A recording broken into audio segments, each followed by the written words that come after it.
Simeon the Righteous or Simeon the Just was a Jewish high priest during the time of the Second Temple. He is also referred to in the Mishnah, where he is described as one of the last members of the Great Assembly. Some of his views are also recorded in the Mishnah, making him a Tanna in Rabbinic terminology. Biography. Simeon the Righteous is either Simeon, son of Onias and grandson of Jaddua, or Simon II, son of Onias II. Many statements concerning him are variously ascribed by scholars, ancient and modern, to four different persons who bore the same surname, e.g., to Simeon I by Frankel and Gratz, to Simeon II by Krochmal in the 18th century, Brahl in the 19th, Amoran Zeitlin in the 20th, to Simon Maccabeus by Lowe, and to Simeon the son of Gamaliel by Weiss.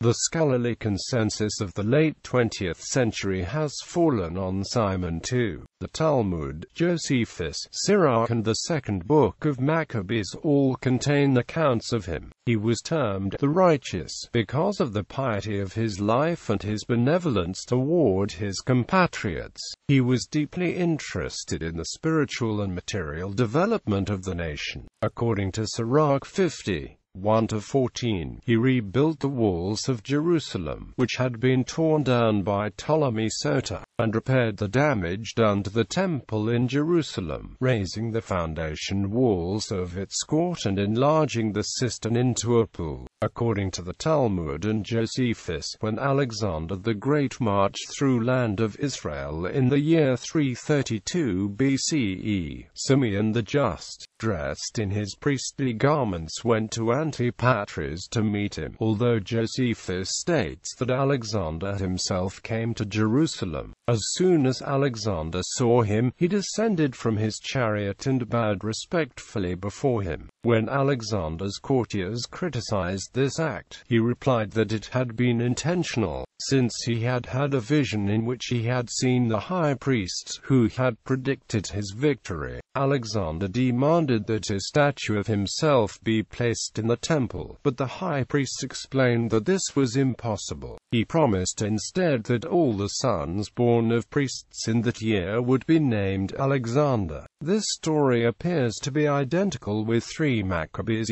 where Seleucus is mentioned. The Mishnah records that during the priesthood of Simeon the Just 2 red heifers were burnt at the sacrificial place built on the Mount of Olives. In the days of Ezra, in his views, Simeon was midway between the Hasmoneans and the Hellenists. He was an opponent of the Nazarites and ate of the sacrifice offered by that sect only on a single occasion. Once a youth with flowing hair came to him and wished to have his head shorn. When asked his motive, the youth replied that he had seen his own face reflected in a spring and it had pleased him so that he feared his beauty might become an idol to him. He therefore wished to offer up his hair to God, and Simeon then partook of the sin offering which he brought. Priesthood. During Simeon's administration 7 miracles are said to have taken place. A blessing rested on the offering of the first fruits, on the 2 sacrificial loaves, and on the loaves of showbread, in that, although each priest received a portion no larger than an olive, he ate and was satiated without even consuming the whole of it. The lot cast for God always came into the right hand. The red thread around the neck of the goat ram became white on the Day of Atonement. The light in the temple never failed, and the fire on the altar required but little wood to keep it burning.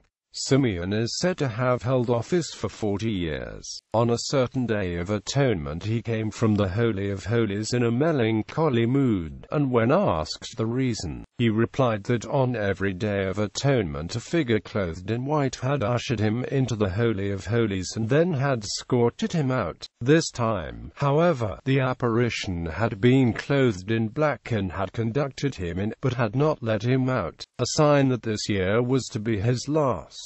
He is said to have fallen ill soon after for 7 days, and died after the Sukkot festival. Commemoration. The personality of Simeon the Just, whose chief maxim was, "The world exists through three things: the law, service, and acts of loving kindness," and the high esteem in which he was held, are shown by a poem in Exodus 50, which compares him, at the moment of his exit from the Holy of Holies, to the sun, moon, and stars, and to the most magnificent plants. This poem appeared with certain changes in the ritual of the additional service for the Day of Atonement. A translation of it is given in Gratz, Gish, E. 239, and in Hamburger, RBT, E. 111. After Simeon's death, men ceased to utter the Tetragrammaton aloud.